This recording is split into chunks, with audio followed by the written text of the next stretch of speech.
And so one of the most profound, I think, books and explorations around this, I would say, is The Electronic Doppelganger. Okay. And this is an exploration of his work. And if you really want to know about humans and machines and the challenge of the age and AI, this is a good place to start. Also, I would also recommend the lecture series, The Wrong and Right Use of Esoteric Knowledge.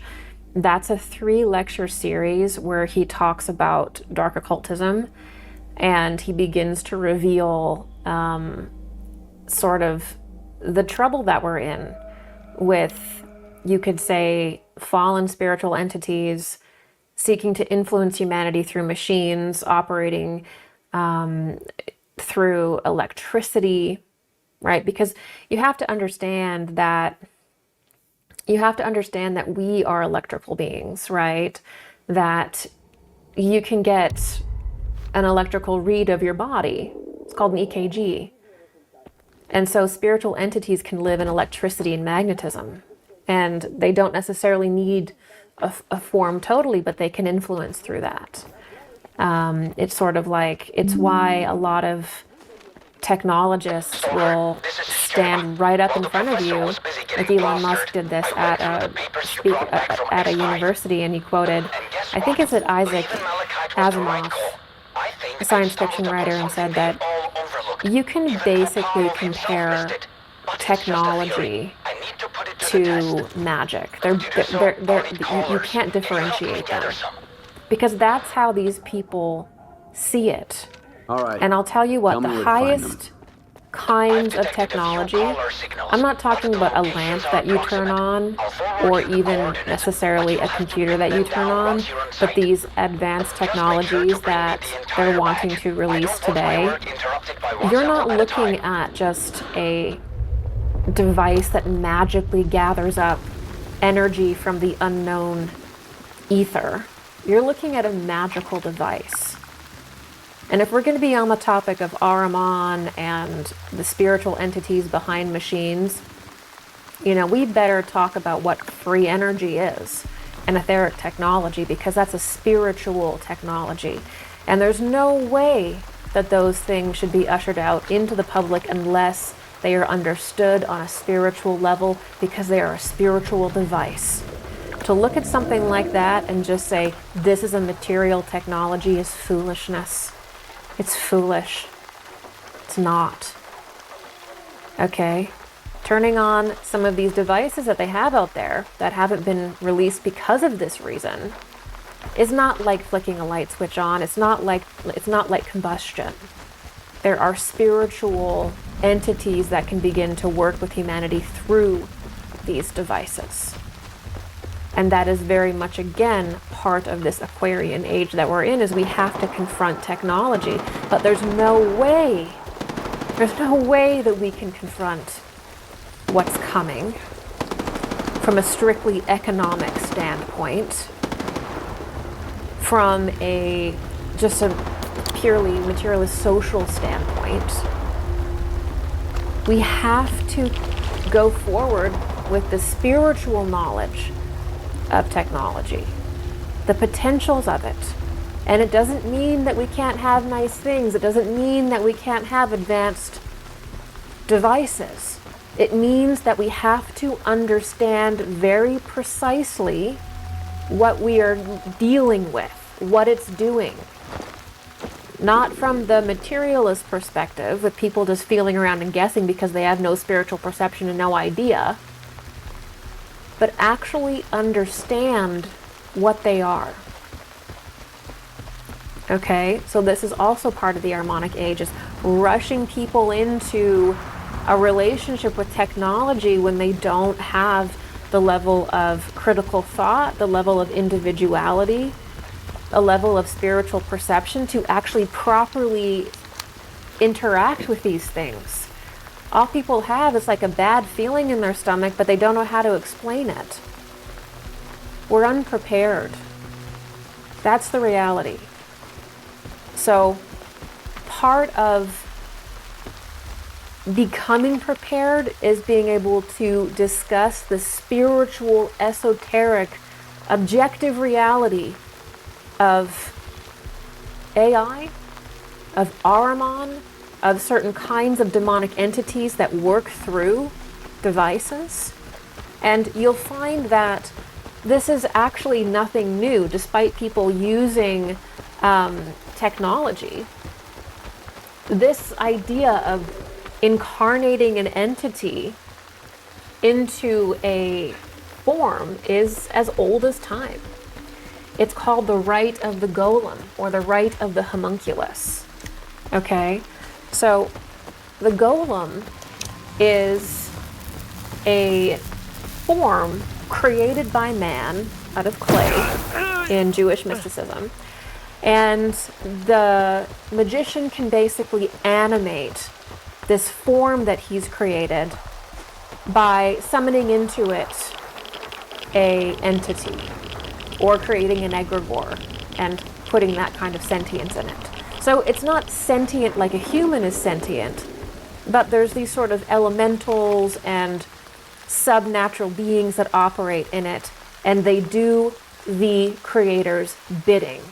So when you create a golem, okay, homunculus in medieval alchemy, you are creating something that is in the image of you to do your bidding. And a robot can be a golem. It can be a homunculus. It is an image of a man created by a man. So we are also looking at the rite of the golem, okay, on a much more advanced level. And they've been doing this for hundreds of years, thousands of years, different kinds of occultists trying to incarnate. I mean, look at Jack Parsons, the Aquarian space age man, trying to, again, incarnate the whore of Babylon into his girlfriend. You know, dark occultists are very obsessed with trying to control incarnation, trying to control breeding, trying to get certain souls in certain forms. It's actually very deeply part of how they feel they're leading the world. Okay, so when we look at the development of robots, you're looking at a person that's creating golems that ultimately could potentially, especially over time, contain certain influences in them, certain kinds of sentience. Because again, there are spiritual beings behind everything, every drop of water. Every individual has an angel that is their guardian angel that leads them, that protects them. Every tree has elementals that make up that tree, that guard that tree. Our world is full of beings and forces of angels and demonic entities that seek to work through man and seek to work through man's creation. It's what they seek to do. We have to understand that. Okay? So certain occultists believe that they must become a god, that it is part of their religion to create the new Adam and the new Eve, which for them is a transhuman form. Right? It finally incarnating into the world of metal rather than the world of flesh. That's the element, right? So this idea of entities occupying an inanimate thing is classical occultism, classical dark occultism. There's nothing new about it. It's just now we're using technology that can be electrified that can really start to bring these things about if we're not careful.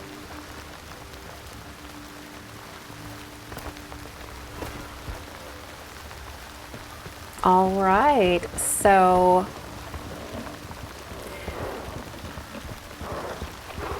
I'm wondering if I should read this final piece. I think I'm going to save a portion of this for our next occulted because we're running a little bit long.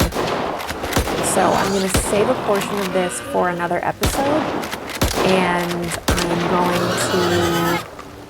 to go on to the next story. But if you are catching this on the replay, go ahead and check the comments in the description, because I'm gonna put a bunch of resources down there of things I recommend checking out to understand the whole AI thing, to understand the idea of subnatural beings, things like that, so we can actually get our head around the spiritual dynamics behind the dangers of AI and hyper-technological growth. All right, so I'm just gonna, okay, so some comments coming in. This is from 11. I remember Katy Perry's tour in 2014 had literal ancient alien themes and Egyptian alien imagery. Yeah, it does not hide it. Like, she just goes right out and says, I'm an occultist. She repeatedly plays with the ET theme, Egyptian themes. She's actually done one where she's a witch burning. This is something that she does a lot. Wayne Peak, everything nowadays is so fear-based. Yeah, it's funny. Everything, Wolf and I, we don't watch any kind of modern movies or entertainment, because we've just noticed especially over the last decade, things are becoming so much more degenerate and just like negative, and just kind of like shocking things to shock you rather than something being actually moving and intelligent and creating that kind of catharsis, that full story. It's just like some degenerate movie or like TV show that its only profound thing is that it shocked you. Like, there's no meaning anymore. And so we've definitely pulled away from watching a lot of modern things. Also, I don't know about you guys, but I'll make my own decisions about politics and movements. I don't need to have any celebrity, whether you're a musician or you're in Hollywood, shove some kind of like social justice theme down my throat, or tell me what I should be thinking, or lecture me, or whatever it is. I do not want to be lectured while I'm watching a movie or a TV show. I don't want ideology shoved down my throat. I want to experience something that is, quite frankly, more honest, maybe even transcendent, inspiring, wholesome, something that represents, the human spirit that I can feel encouraged by, inspired by. Let's return to that, because that was the original idea of a mystery play as we began with, but now we're just getting all different stages and colors of different kinds of weird degeneracy and violence and weird stuff, and it is bleak. So yes, a lot of things are negative. Camellia Lou says, we can utilize technology without surrendering our bodies and consciousness to transhuman agendas. Great point.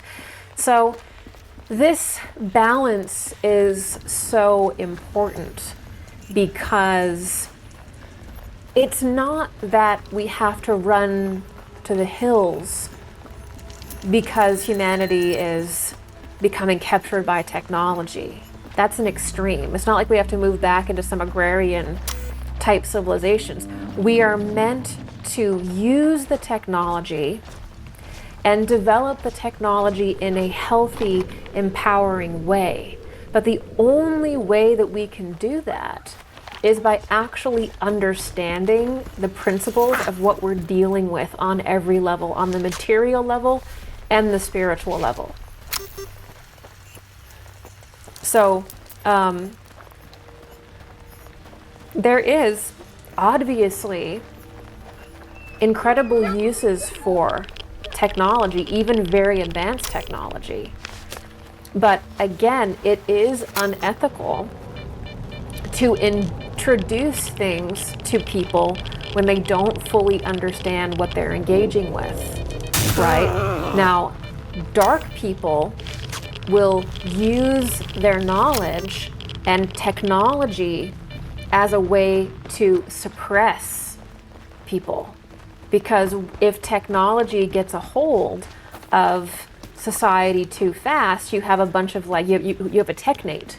You have a bunch of technocrats that have basically a non-negotiable level of power, because technology is, if you have a bunch of satellites and technology, especially in space, you're limiting the freedom of humanity on Earth. There's no question about that. I don't care if it allows people to have power.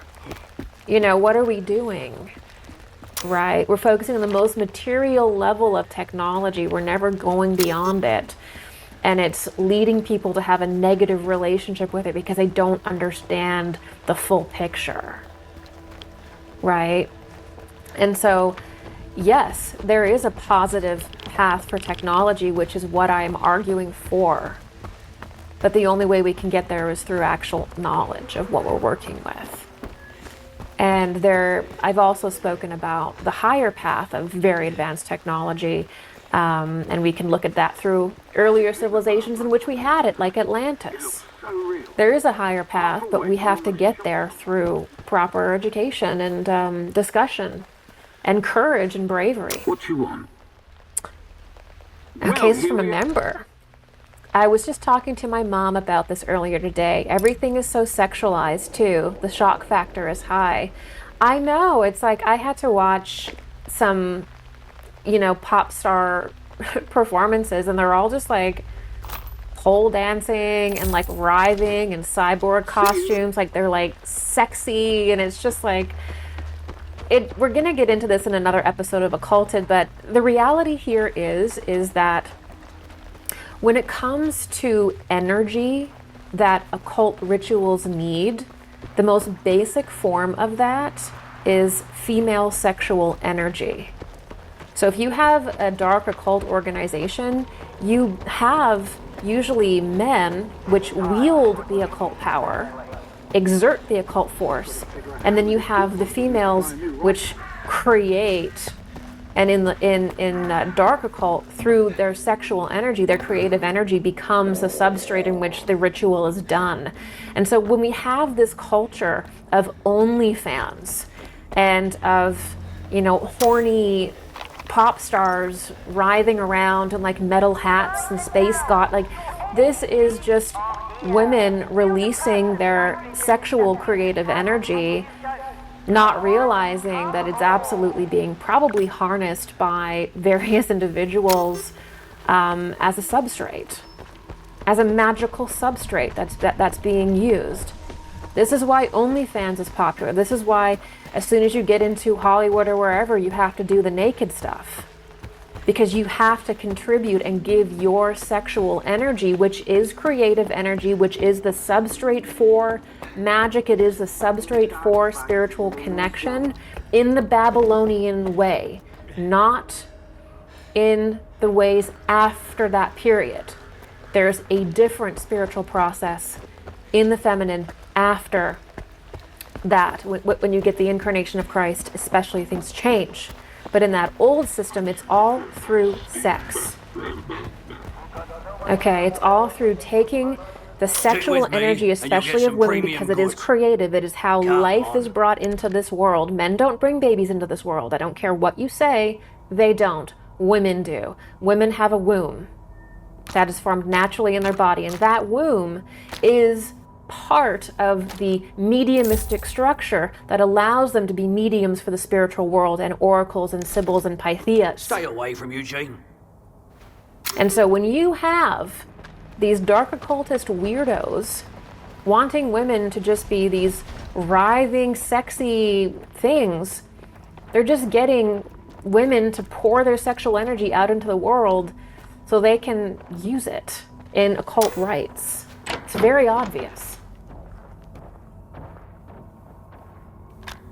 Your sexual forces, your sexual energy is precious. It's the same energy that goes to rejuvenating your body and the creation of different things in your life. This is basic, that is your generative energy. That is the energy in which all that is the energy of a very dense spiritual energy of life that can be used in manifestation, if you will. Okay. Song of Prayer. The series is a great idea. Thanks, Gigi. Thank you. Monster Mash Potato. It's funny, the people who created this AI technology are the ones who are also building underground shelter to protect themselves from it. Yeah, I'm very interested in these conversations of the underground bases and these underground shelters because it is sort of like, you see these narratives, like we're going to get into in the next couple minutes. We're going to talk about, Bill Gates and his big vision of blocking the sun. We're going to talk about the occult significance of that. But it seems like these billionaires and these elitists have all these plans for the earth, right? And then they go and retreat and are not exposed to it at all. And they buy the beachfront property, even though apparently climate change. So there's this bizarre agenda that certain individuals in power want humanity to go through, but they're removing themselves from that process and kind of laughing at us from their underground bunkers with like bowling alleys and pantries full of like designer ice cream or whatever, So, yeah, great comments, you guys. I swear to God, I have the smartest audience. I love you guys. So, I called this section in honor of Back to the Future. Where we're going, we don't need phones. Because recently, an Apple executive, in response to Trump's 25% tariffs, came out and said, I think in a fit of hubris, said, well, we don't care about your tariffs because no one will be using an iPhone in 10 years. And so when I read this article, I thought, wow, like this is a Apple executive who is saying technology is going to move so fast that in 10 years, humanity will not use an iPhone. Well, what are we going to use then? Are we going to use a chalk tablet? We're not going to go backwards. We're not going to use a landline. Come back anytime. And a postcard. So are you saying that technology is going to become integrated into the human body? What does that statement even mean? That in 2035 iPhones as we know them will be obsolete. And I think why this story fits so much into our discussion about transhumanism and Aquarius and all the occultism we're talking about is that when I read this, it just looks like there's a bunch of people that got together, just like with the underground bunkers, and they're just like, yeah, in 10 years, we'll usher everyone like cattle into, they'll just have to get the brain chip or whatever, and these are technocrats that form a technate that have already planned out the technology for you. So in other words, these are not leaders that are creative, that are trying to come up with something that's in service to humanity. So there are genuine people who operate from a place of service and invention that think about what humanity needs for their betterment, and they invent that thing, and they feel good about it because they helped. And that's how they're psychologically set up. When we see these tech bros, or I don't even know what to call them, when we see people doing the opposite of that, saying this is where technology is going to go and you're going to like it or you're not going to be able to play, you're not looking at a creative person. You're not looking at a leader. You're looking at a We'll meet again. weird kind of tech dictatorship. No one elected you. No one voted for you. And you're sneaking your way in through technology. Because probably if you stood, these different technology people, they stand in front of the audience and they're so intellectual but underdeveloped emotionally and spiritually that no one would vote for them. They have to be in the shadow because they're so underdeveloped oftentimes in other ways. I'm sorry, but that's just what I see. And I don't feel like we have a whole lot of time to mince words because apparently you won't have an iPhone in 10 years. Okay, so what is going on? This is incredible. It's also incredible hubris to say that. To think that you're in control of the culture, just to behave that way again is immoral. How inventions should come into the public sphere is that you should feel into the public and say, what does the public need? What does humanity need? Where is humanity suffering? Where are we hurting? And then you dedicate your life to alleviating that. And that's how the most useful inventions are made. And the best movements are created is literally centering yourself around what can improve the human being on it. And that's real leadership. A real leader will operate in that way. At the expense of their life, at the expense of everything, they will operate that way. When people come into the world and they have these inventions and they assert them on you and they buy their power and they tell you that this is where you're going to be in 10 years, that's control. And that's what that statement revealed.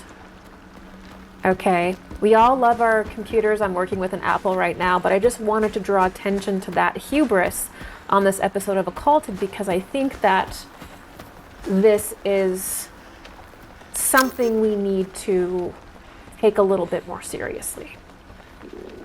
All right, this is our last segment today, and we're going to talk about Bill Gates, everyone's favorite billionaire, and his desire to literally block the sun. So, Bill Gates has been kind of famous in the conspiracy community for wanting to back what people call solar geoengineering. And more recently, this was actually approved in the UK. So people, if you're watching this from the UK, I think you should stand up and just say, no, Bill, you're not going to block the sun. And this is completely experimental, okay? Nobody knows what the effects of this are going to be on crops, on human consciousness, on animals. Nobody knows, right? And what it is basically you spray chemicals, you spray calcium carbonate dust into the sky, and that basically makes it so the rays shoot like a cloud. It bounces them back up into the sky rather than the sun rays actually hitting the earth. So the earth doesn't receive the rays of the sun if Bill Gates gets his way. Okay, this is also the same concept of chemtrails or stratospheric aerosol injection, which is heavy metals.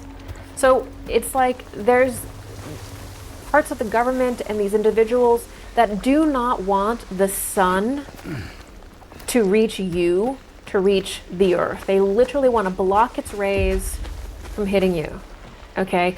And they're telling you that it's because of climate change, yet they're still buying beachfront property.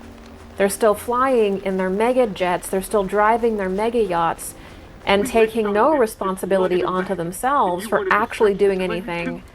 But they have to block the sun. Saved your life 6 months ago. So, big red flag. Let's get into what the sun is and why certain occultists may want to block it for spiritual reasons. Okay? They were looking for the doctor, so and they found Graham's one of the death. most basic ways to view the sun is that the sun is the external emanation of the Christ. So when you look at the sun, you're looking at the emanation of the Christ.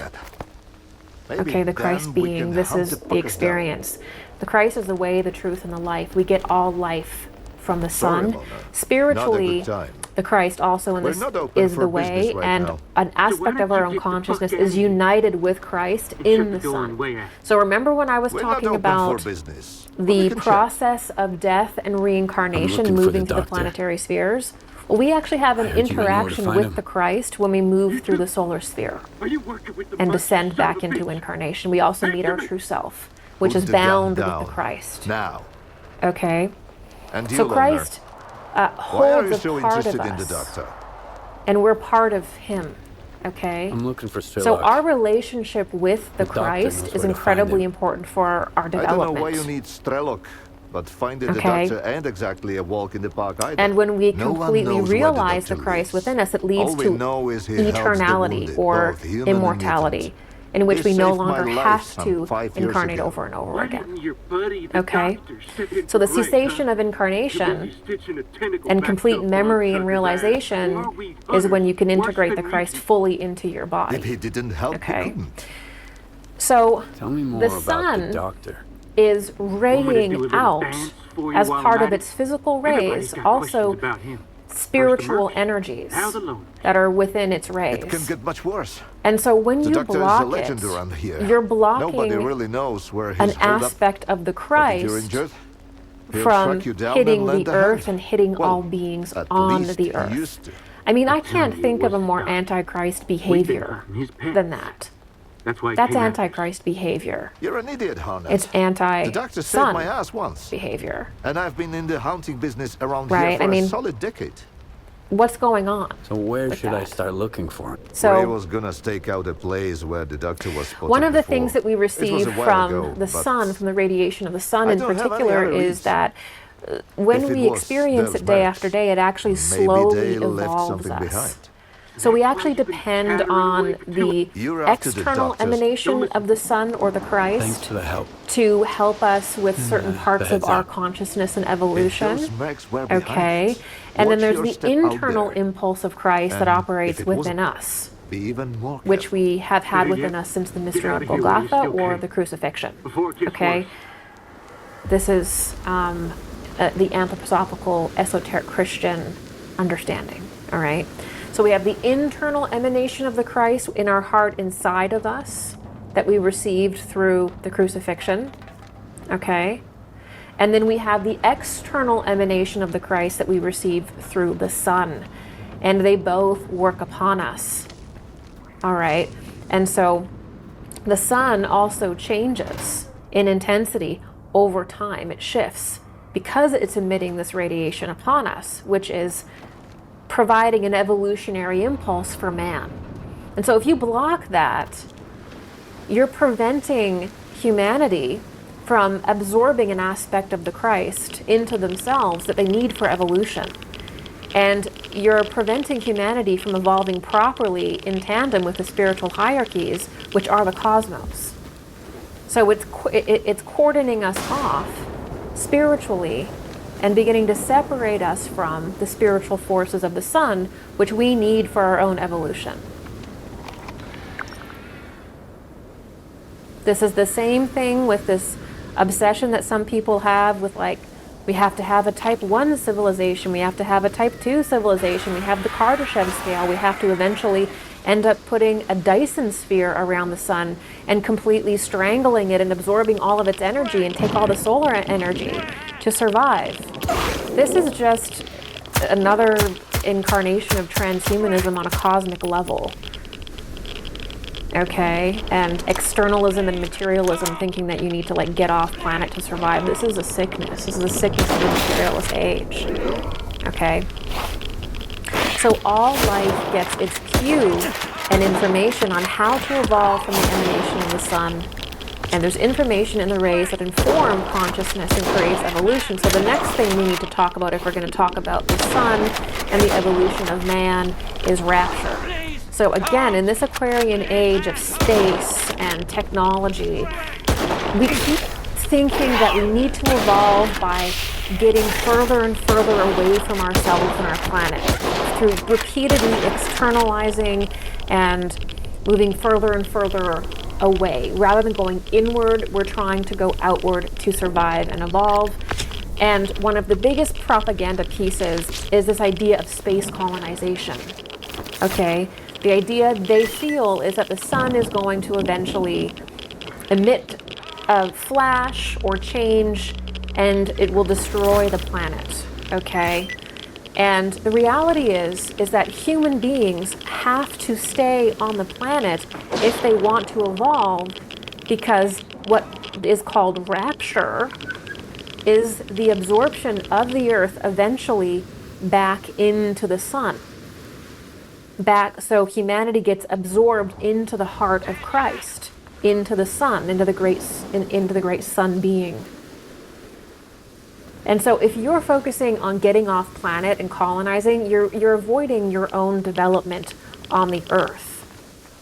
And what people think is this horrible solar event is actually the avoidance of rapture, which again, the earth becomes lighter and lighter and lighter in density until it is reabsorbed into the sun.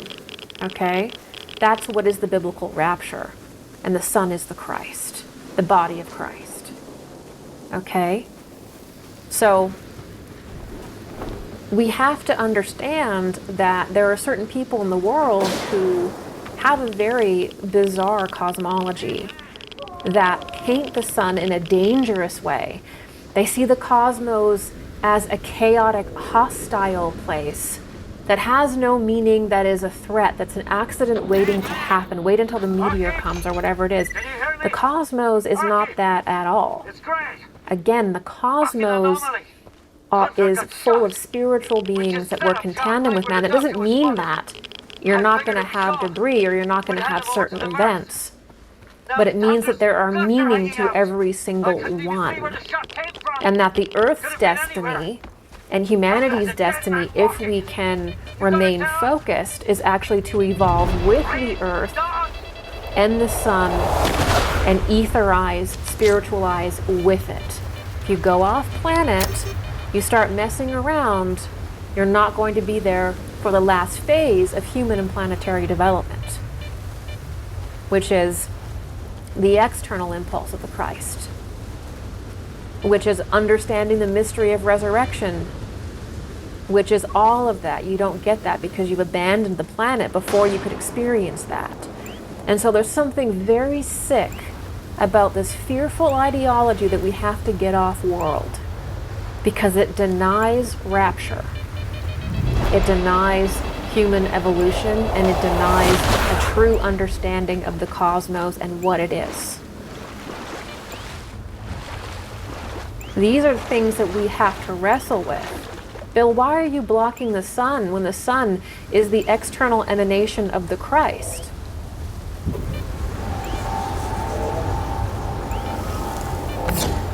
So, sunlight also it's something that has a spiritual effect, in that the sunlight, when it bears down, it also has a disinfectant. It has like a disinfectant effect, where it keeps certain shadow forces, certain lunar forces at bay, so that specific rays of the sun and the properties that it has actually keeps darker entities at bay. It keeps them in a proper harmony so they don't get too out of control. This is why when you want to disinfect something, you leave it out in the sun, right? This is why in house clearings, in mediumship, you see, okay, one of the first things they say is, you got to open the windows in here, you've got to get sunshine in here. It's one of the first protocols for clearing a house that has a buildup of negative energy, is get sunlight in here. You need sunlight. So if you're blocking the sun, what does that mean for the accumulation and buildup of dark forces roaming the Earth? It makes it easier for them to operate. Even parts of the lunar chain become easier to operate because the solar aspect is being kept at bay. It's being kept aside. It becomes easier for dark forces to operate. So we also lose track in our place in time and development, as I mentioned. All life gets its cue from the sun.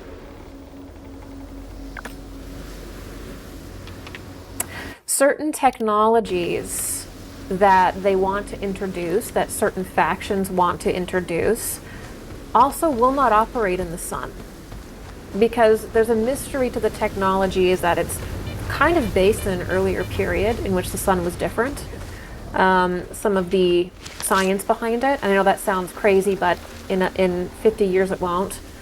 But certain technologies only work with a certain kind of intensity of the sun. And it's actually easier for certain occult technologies, advanced technologies, to operate if the sun is shielded. When the sun is shining down, as it is today, the technologies don't work very well.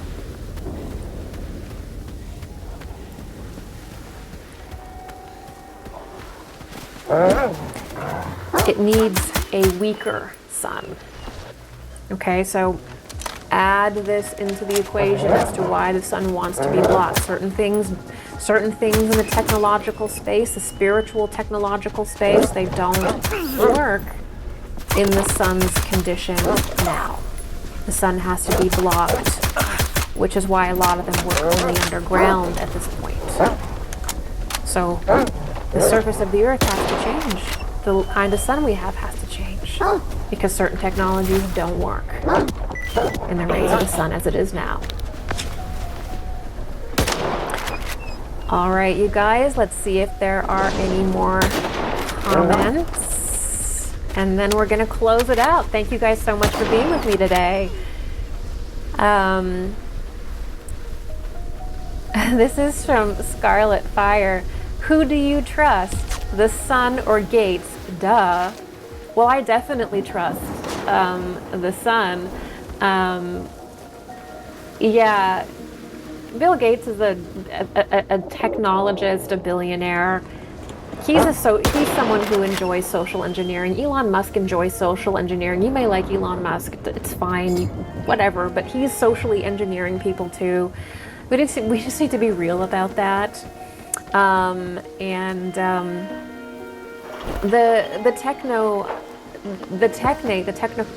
technocratic class is trying to insert incredible levels of control. Blocking the sun, boring underground, creating underground bases and underground tunnels, putting chips in people.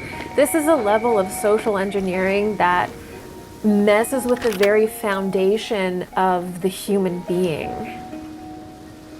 what we are. And again, this is not leadership. Real leadership means sacrifice, it means stewardship, and it means inspiration, and it means morality, and it means God is present and works through that person. That is leadership, and we have forgotten that, and none of this is okay. None of this is acceptable. We've been beaten down to accept it, and we should not. Because I promise you, if we can get through this and navigate this, there is a bright horizon, but we have to have the ability to confront on an esoteric level what we are facing. If we can do that, there is a beautiful future. But we have to do this hard work now. Okay. Jeremiah Cowan, since watching your videos, it's been crucial to receive my understanding of higher forces and beings. Without this, atheism leads down corruption of dark angels. Does God love dark angels? Thank you. Yes, God loves everyone. Christ loves everyone. And no matter how much you turn your back on God, on Christ, the moment that you turn around and you open your heart and you look at yourself honestly and you admit your wrongs is the moment you're in his arms, is the moment that you can walk a path of atonement, that you can walk a path of healing. It's never God that cuts off a person or an angel. It's always the individual that turns their back on God's love and the reality of God. And they do so through pain, and it's totally understandable. It's an understandable process, but no matter how dark you feel you are, no matter how many wrongs you feel you've committed, no matter how many people you feel you've betrayed, no matter how much you feel you've disrespected yourself, you need to know that you can turn to God, you can turn to Christ, and you can be taken into that fold, and you can walk the path of forgiveness of yourself and your redemption. That is available for every single being, but it has to be through their own free will and volition. Things can turn around, but it has to be through your free will and your realization and your humbleness too. Jackie Crystal Guardian, we appreciate you, Gigi. Thank you, Jackie. Lyle Michael, wealth translates into the ability to play God and save humanity. Narcissism is wild. Yeah, I mean, I'm sure there's wealthy people out there who use their wealth in positive ways. I know that I've met people who seem to use their wealth in very positive ways, but there's no question that people have been accumulating resources and then holding humanity hostage, and it's kind of the initiation of our age, for sure. I agree with you there. This is from Cephas AI. A pole shift is coming as well. And then Paul Bowen says, the sun is the giver of life. The sun would never hurt you. Right. There's a deep esoteric reality and incredible spiritual teachings specifically around the sun and Christ. And they are some of the most deep and beautiful transformative teachings that you will come across. And it's hard to sink into that and then look at something as depraved as, like, I'm going to spray a bunch of chemicals in the sky and block the sun, and to not see that as being an absolute affront to humanity. Every way. From what is it going to do to the crops and life, to you're literally blocking the eminence of Christ from the earth. Like, you're literally doing that. This is antichrist behavior. This is not normal. Okay? This is not. So, thank you guys so much. I'm going to read the conclusion about solar geoengineering, and then I'm going to read some super chats. Thank you guys so much. The last thing that solar geoengineering is about is environmentalism. It is an occult practice. Solar geoengineering is an occult practice that is creating a specific environment on the planet for lower occult forces and poorly attuned technology and people to operate.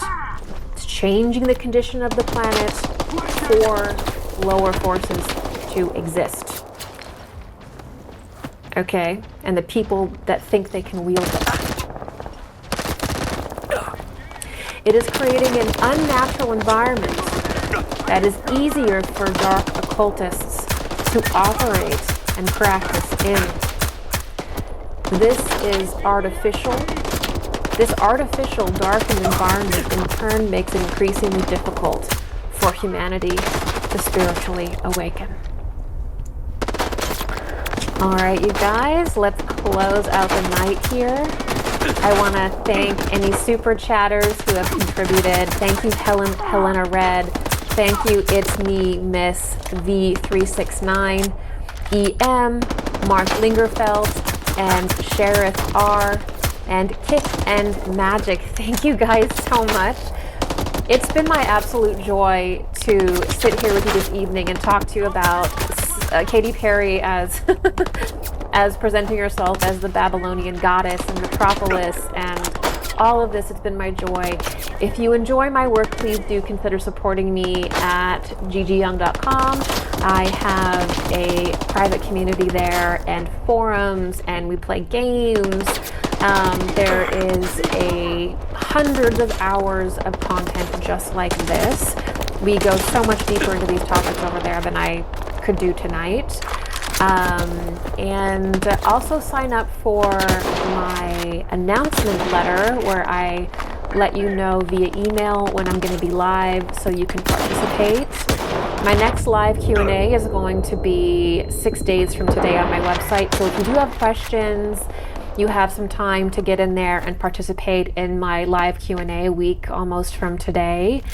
And I do it at around 2 p.m. and we just go into whatever you want to talk about, from occultism to politics to Rudolf Steiner, whatever you guys want to get into. It's my joy to do that.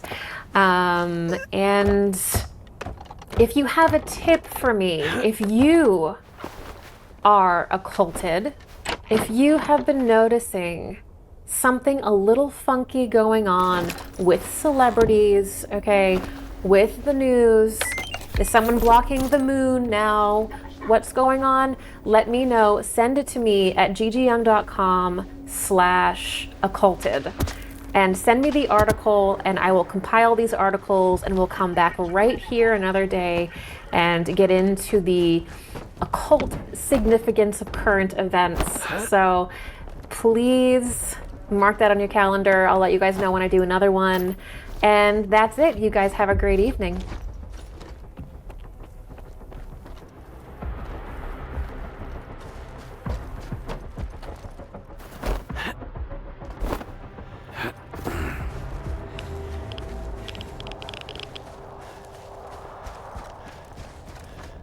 Something's wrong.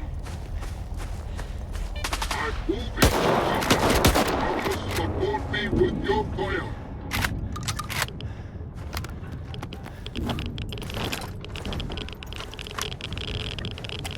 Kill them for the glory of the monument.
didn't kill them by choice. The monolith guided him to hunt me with live, and I won't. So, this is what the real doctor looks like. Do you know him? This monolithian? Strider. His name's Strider. That's a good... I'm looking for any information about Strela. In a way, Why are you so concerned about his life? because it's the only thing we truly possess. No matter how bad we believe it to be. Now go. Don't waste any more time.